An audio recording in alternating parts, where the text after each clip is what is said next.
पूर्वांचल में विकास की नई इबारत लिख रहा गोरखपुर खाद्य कारखाना अब पूरी क्षमता से दौड़ने को तैयार हो गया है। 21 जुलाई तक कारखाने में पूरी क्षमता से यानी रोजाना 3,850 मीट्रिक टन यूरिया का उत्पादन शुरू हो जाएगा। कुछ दिनों से मशीनों की जांच व मरम्मत का काम चल रहा था, जो अब पूरा हो गया है। फिर से उत्पादन यहां शुरू कर दिया जाएगा। हिंदुस्तान उर्वरक एवं रसायन लिमिटेड के अधिकारियों का कहना है कि अगले 15 दिन के भीतर पूरी क्षमता के साथ उत्पादन होने लगेगा। इसी के साथ अब कारखाना लगाने वाली जापानी कंपनी टोयो HURL को इसे हैंडओवर कर देगी। इसके बाद HURL ही इसका संचालन करेगी। मुख्यमंत्री योगी आदित्यनाथ के प्रयास से करीब 3 दशक के बाद दोबारा शुरू हुए इस कारखाने ने मई 2022 में ही रोजाना 3,000 मीट्रिक टन से अधिक का उत्पादन शुरू कर दिया था। यही नहीं, 30 मई को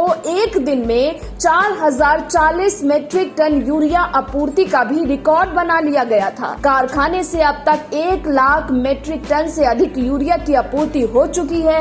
HURL के इस खाद्य कारखाने की शुरुआत में 1800 से 1900 मीट्रिक टन यूरिया का उत्पादन हुआ था। HURL के वरिष्ठ महाप्रबंधक सुबोध दीक्षित ने बताया कि कुछ दिनों से मशीनों की सर्विस का काम चल रहा था, जो अब पूरा हो गया है। फिर से उत्पादन शुरू कर दिया गया है, जबकि 20 से या 21 जुलाई तक कारखाने में पूरी क्षमता से उत्पादन शुरू हो जाएगा। गोरखपुर में HURL के खाद्य कारखाने की स्थापना में मुख्यमंत्री योगी आदित्यनाथ का महत्वपूर्ण योगदान है। यह उनका ड्रीम प्रोजेक्ट रहा है। गोरखपुर में पूर्व में स्थापित खाद्य कारखाना 1990 में एक हादसे के बाद बंद कर दिया गया था।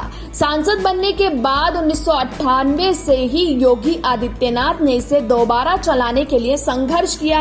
योगी की पहल पर 22 जुलाई 2016 को प्रधानमंत्री नरेंद्र मोदी ने अपने पुराने खाद्य कारखाना परिसर में ही नए कारखाने का शिलान्यास किया। 2017 में योगी आदित्यनाथ के मुख्यमंत्री बनने के बाद इसके निर्माण का रास्ता और प्रशस्त हो गया। 7 दिसंबर 2021 को प्रधानमंत्री नरेंद्र मोदी ने गोरखपुर खाद्य कारखाने का शुभारंभ किया। मार्च 2022 के आखिरी सप्ताह से विधिवत उत्पादन शुरू हो जाएगा। गोरखपुर के खाद्य कारखाने में उच्च गुणवत्ता की नीम कोटेड यूरिया बन रही है। कारण है कि इस कारखाने की प्रीलिंगिंग टावर की रिकॉर्ड ऊंचाई, यहाँ बने प्रीलिंग टावर की ऊंचाई 149.2 मीटर है, जो दुनिया में बने सभी खाद्य कारखानों के प्रीलिंग टावर में सबसे ऊंचा है। इसकी ऊंचाई कुतुब मीनार से भी दोगुनी है। कुतुब मीनार की ऊंचाई 72.5 मीटर है। प्रीलिंग टावर की ऊंचाई जितनी अधिक होती है, यूरिया के दाने उतने छोटे और गुणवत्ता युक्त बनते हैं। यही वजह है कि यहाँ की यूरिया की अलग पहचान बन रही है। दाने छोटे होने की वजह से ये खेतों की मिट्टी में तेजी से घुल जाएगी और जल्द असर करेगी। ब्यूरो रिपोर्ट, फसल क्रांति न्यूज।